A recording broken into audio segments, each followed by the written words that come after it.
അസതോമാ സദ്ഗമയ തമസോമാ ജ്യോതിർഗമയ മൃത്യോർമാ അമൃതം ഗമയ. ഓം ശാന്തി ശാന്തി ശാന്തി.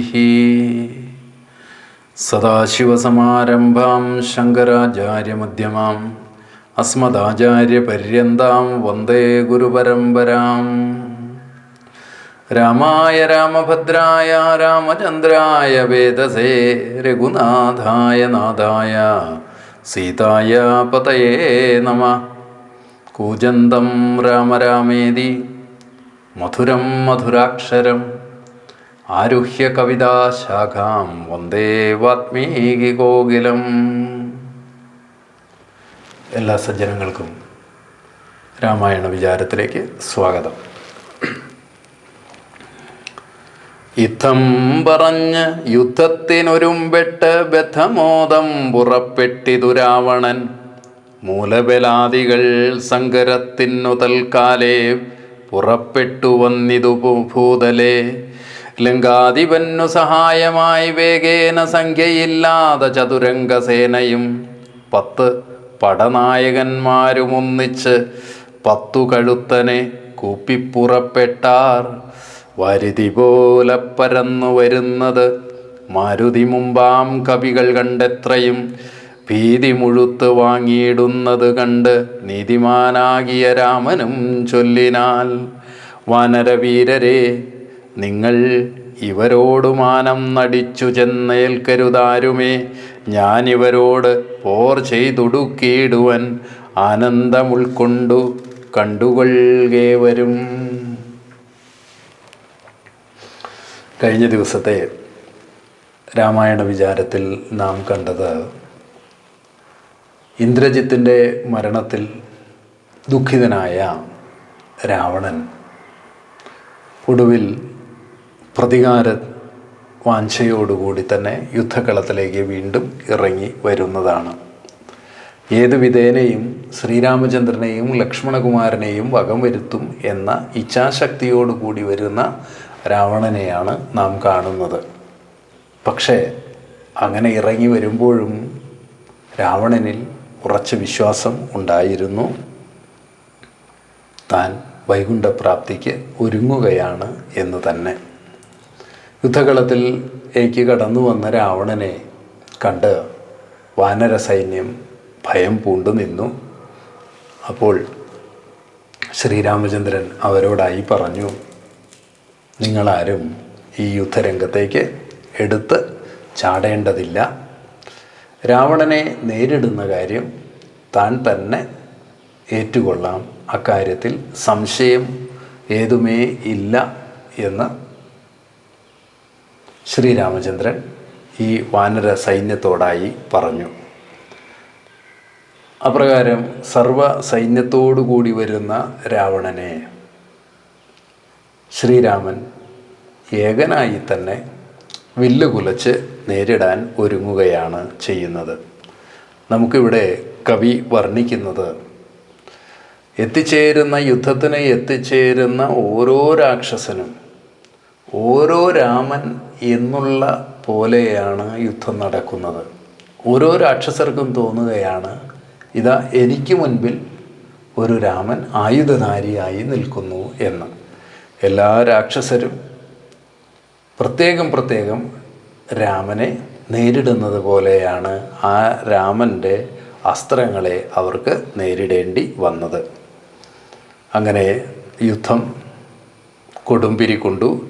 ഏതാണ്ട് 12 നാഴിക കൊണ്ട് നിശാചരന്മാരെ പൂർണ്ണമായും വകവരുത്താനായി ശ്രീരാമചന്ദ്രന് കഴിഞ്ഞു എന്നുള്ളതാണ്. അപ്പോൾ അവിടെ ശ്രീരാമചന്ദ്രൻ്റെ ആ ദൈവികമായ പ്രഭാവത്തെ ഇവിടെ കവി എടുത്ത് കാണിക്കുന്നുണ്ട് എന്നുള്ളതാണ്. മേഘജാലങ്ങളിൽ നിന്ന്, ഇരുണ്ടുകൂടിയ മേഘജാലങ്ങൾക്ക് ഇടയിൽ നിന്ന് എങ്ങനെയാണോ സൂര്യബിംബം പ്രകാശിച്ച് പുറത്തേക്ക് വരുന്നത്, അപ്രകാരമാണ് ഈ രാക്ഷസരെ മുഴുവനും വകയിരുത്തി അതിനുള്ളിൽ നിന്ന് ശ്രീരാമചന്ദ്രൻ വിജയശ്രീലാളിതനായി പുറത്തു വരുന്നത് എന്ന് കവി വർണ്ണിക്കുകയാണ് ചെയ്യുന്നത്. രാവണൻ്റെ കൂടെ വന്ന ഈ നിശാചരരുടെ ആ സൈന്യത്തിൻ്റെ വൻപിച്ച പരാജയം, ഒരുപാട് ദുഃഖത്തളം അവിടെ കെട്ടിനിന്നു. ഒരുപാട് കരച്ചിലുകൾ ഉയർന്നു. ലങ്കയെ സംബന്ധിച്ചിടത്തോളം താങ്ങാവുന്നതിനും അപ്പുറത്തുള്ള ദുരിതങ്ങളാണ് യുദ്ധം വിതയ്ക്കുന്നത്. ഒരുപാട് അമ്മമാർക്ക് മക്കളെ നഷ്ടമായി. ഒരുപാട് സ്ത്രീകൾക്ക് അവരുടെ ഭർത്താക്കന്മാരെ നഷ്ടമായി. ഏവരും പരസ്പരം അപലപിക്കാൻ തുടങ്ങി. ചിലർ രാവണനെ നേരിട്ട് തന്നെ കുറ്റപ്പെടുത്തി. രാവണൻ്റെ ആസക്തിയാണ് ഈ ദുരന്തത്തിന് എല്ലാത്തിനും കാരണം എന്ന് രാക്ഷസിമാരിൽ ചിലരെല്ലാം അഭിപ്രായപ്പെടുകയും ചെയ്തു. അതുകൊണ്ട് ഈ ആസക്തിക്ക് കൊടുക്കേണ്ടി വരുന്ന വില വളരെ വലുതാണ് എന്നും അവർക്ക് തിരിച്ചറിയാമായിരുന്നു. അങ്ങനെ ഓരോ വിലാപവും രാവണനും കേൾക്കാതിരുന്നില്ല. പക്ഷേ രാവണനെ സംബന്ധിച്ചിടത്തോളം രാവണൻ നിസ്സഹായനായിരുന്നു. എങ്ങനെയാണ് ഇത്തരം വിലാപങ്ങൾക്കൊക്കെ മറുപടി പറയുക? ദുരന്തത്തിലേക്ക് താൻ നടന്നു നീങ്ങിക്കഴിഞ്ഞു. ഇനി പിന്മാറ്റമില്ല. അത് എന്തായാലും ഏറ്റുവാങ്ങുക തന്നെ എന്ന് രാവണൻ തീരുമാനിക്കുകയാണ്. അങ്ങനെ രാവണൻ യുദ്ധത്തിന് ഇറങ്ങുന്നു. രാവണൻ യുദ്ധത്തിന് ഇറങ്ങുമ്പോൾ അദ്ദേഹത്തിനോടൊപ്പം കരുത്തരായ 3 പേര് കൂടി ഉണ്ടായിരുന്നു. ഒന്ന് വിരൂപാക്ഷൻ, മറ്റൊന്ന് മഹോദരൻ, മറ്റൊരാൾ മഹാപാർശ്വൻ. 3 കരുത്തരായ രാക്ഷസരെയും തൻ്റെ കൂട്ടത്തിൽ ഒരുക്കിക്കൊണ്ടാണ് രാവണൻ ആ അവസാനമായ യുദ്ധത്തിന് വീണ്ടും ഇറങ്ങിച്ചെല്ലുന്നത്. ശ്രീരാമചന്ദ്രനോട് ഏറ്റുമുട്ടാനായി ഒരുങ്ങുന്നത് തന്നെ. അങ്ങനെ രാമനും രാവണനും ഏറ്റുമുട്ടുന്നു. രാവണനോടൊപ്പം എത്തിച്ചേർന്ന വിരൂപാക്ഷനെയും മഹോദരനെയും സുഗ്രീവൻ അടിച്ച് താഴെയിടുന്നു. രണ്ടുപേരും മരണം ഏറ്റുവാങ്ങുന്നു. മഹാപാർശ്വനോട് ഏറ്റുമുട്ടിയത് അംഗദനാണ്. അംഗദൻ്റെ അടിയേറ്റ് മഹാപാർശ്വനും നിലം പതിക്കുകയാണ് ചെയ്യുന്നത്. ഇപ്പോൾ രാമന് മുൻപിൽ രാവണൻ ഏകനായി നിൽക്കുകയാണ് ചെയ്യുന്നത്. എല്ലാ തരത്തിലുമുള്ള ആയുധങ്ങളും ഇരുവരും പരസ്പരം ഉപയോഗിക്കുന്നുണ്ട്. ഒടുവിൽ ലങ്കേശൻ്റെ സൂതൻ മരിച്ചു വീഴുകയാണ് ചെയ്യുന്നത്.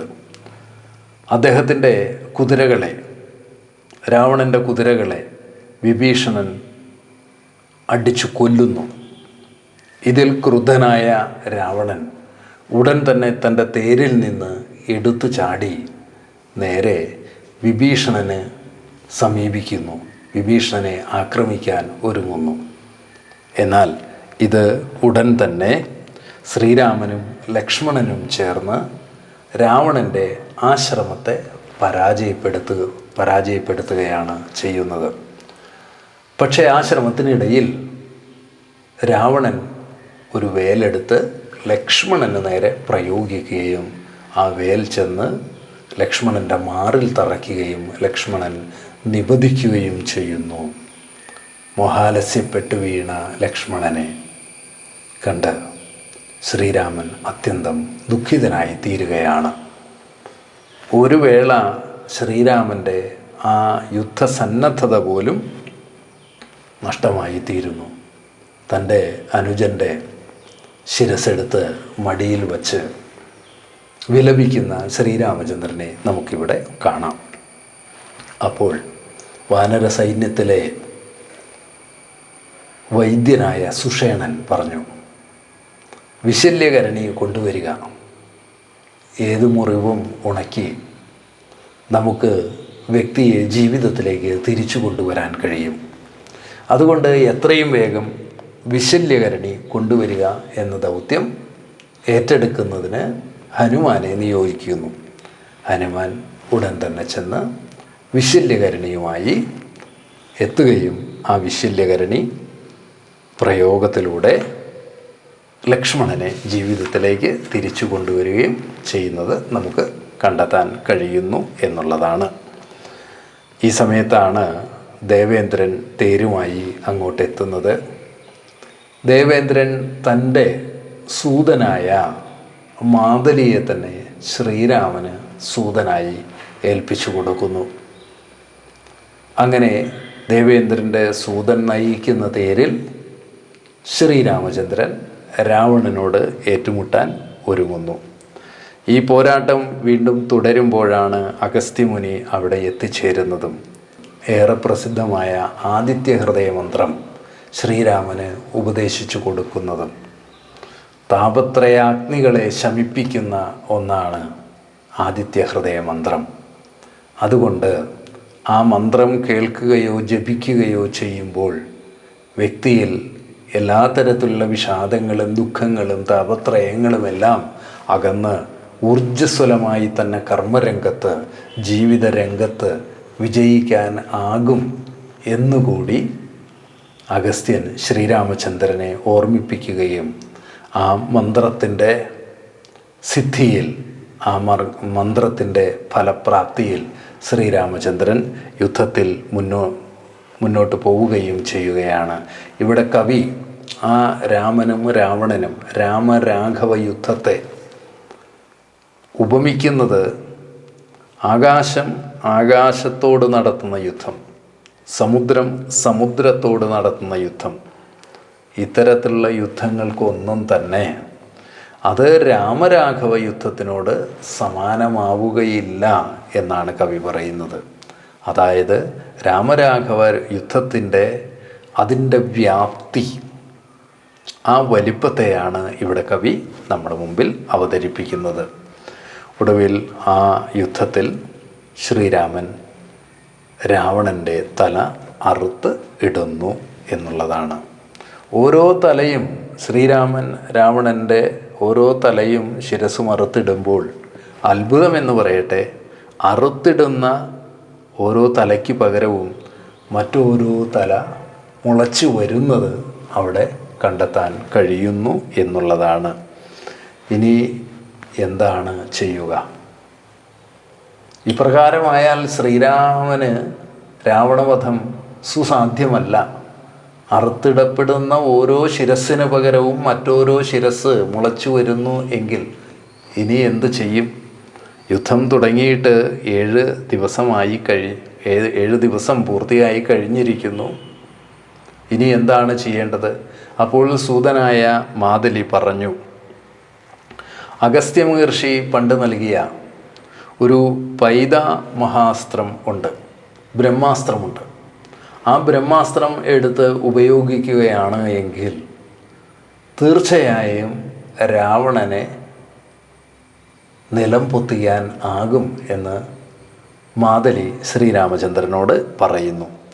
ശ്രീരാമൻ ഒട്ടും തന്നെ നിമിഷം പാഴാക്കുന്നില്ല. ഉടൻ തന്നെ ആ ബ്രഹ്മാസ്ത്രം എടുത്ത് നേരെ രാവണന് നേരെ പ്രയോഗിക്കുന്നു എന്നുള്ളതാണ്. ആ ബ്രഹ്മാസ്ത്രം തൻ്റെ വക്ഷസ്സിലേക്ക് പതിച്ചതോടുകൂടി രാവണൻ നിലം പൊത്തുന്നു എന്നുള്ളതാണ്. മാറു പിളർന്നാണ് രാവണൻ നിലത്ത് വീഴുന്നത്. രാവണൻ്റെ വീഴ്ചയിൽ, ആ ഊഴിയിൽ ആ ലങ്കേശൻ വന്ന് പതിച്ചപ്പോൾ യഥാർത്ഥത്തിൽ അനുജനായ വിഭീഷണനെ സംബന്ധിച്ചിടത്തോളം വിലപിക്കാതിരിക്കാൻ ആയില്ല. ദുർമാർഗചാരിയായി പോയി എങ്കിൽ തന്നെയും, അബദ്ധസഞ്ചാരിയായി പോയി എങ്കിൽ തന്നെയും അഗ്രജനല്ലാതെ വരില്ലല്ലോ. അതുകൊണ്ട് ആ രക്തബന്ധത്തെ ഓർത്ത് വിഭീഷണൻ വിലപിച്ച് പോകുന്നു. ശ്രീരാമചന്ദ്രൻ അപ്പോൾ വിഭീഷണനെ സമാധാനിപ്പിച്ചു. മാത്രമല്ല വിഭീഷണനോട് പറഞ്ഞു, സുഹൃതികൾക്ക് മാത്രമേ പോരിൽ മരണം ഏറ്റുവാങ്ങാൻ കഴിയുകയുള്ളൂ. അങ്ങനെയുള്ളവർക്കാണ് വീരസ്വർഗവും ലഭിക്കുക. രാവണനെ സംബന്ധിച്ചിടത്തോളം, നല്ലൊരു യോദ്ധാവായ രാവണനെ സംബന്ധിച്ചിടത്തോളം യുദ്ധഭൂമിയിൽ വീണ് മരണം വരിക്കുക എന്നുള്ളതും വീരസ്വർഗം പ്രാപിക്കുക എന്നുള്ളതും സാധ്യമായിരിക്കുന്നു. അതിൽ വിഷാദമേ വേണ്ട എന്ന് ശ്രീരാമചന്ദ്രൻ വിഭീഷണനെ സമാശ്വസിപ്പിക്കുന്നു. അപ്പോൾ രാവണപത്നി മണ്ഡോദരിയും അവിടെ എത്തിച്ചേർന്നു. പക്ഷേ മണ്ഡോദരിയുടെ വിലാപത്തിന് മറുപടി പറയാൻ ഒന്നും ഉണ്ടായില്ല എന്നുള്ളതാണ് വസ്തുത. മണ്ഡോദരിയെ എങ്ങനെയാണ് സമാശ്വസിപ്പിക്കുന്നത്? മണ്ഡോദരിക്കും കാര്യങ്ങൾ എല്ലാം തന്നെ നിശ്ചയമുള്ളതാണ്. പക്ഷേ ഇവിടെ എങ്ങനെയാണ് മണ്ഡോദരിയെ സമാശ്വസിപ്പിക്കുക എന്ന് പോലും അറിയാതെ രാമൻ നിന്നു പോകുന്നതാണ് കാണുന്നത്. എങ്കിൽ തന്നെയും ശ്രീരാമചന്ദ്രൻ വിഭീഷണനോട് പറയുന്നു, രാവണൻ്റെ ശേഷക്രിയകൾ ഭംഗിയായി നടത്തുക എന്ന് തന്നെ. അങ്ങനെ രാവണൻ്റെ ശവസംസ്കാര ചടങ്ങുകൾക്കുള്ള നിർദ്ദേശം ശ്രീരാമചന്ദ്രൻ വിഭീഷണനോട് പറഞ്ഞു. എങ്കിൽ തന്നെയും വിഭീഷണൻ അപ്പോൾ അതിന് ചെറിയൊരു മടി കാണിക്കുന്നു, അതിന് ഒരു സമ്മതമില്ലായ്മ കാണിക്കുന്നു. ശ്രീരാമചന്ദ്രൻ പറയുന്നു, തീർച്ചയായിട്ടും രാവണൻ പാപമോചിതൻ തന്നെയാണ്. മരണത്തിൽ വൈരം ഒരിക്കലും നിലനിൽക്കുന്നതല്ല.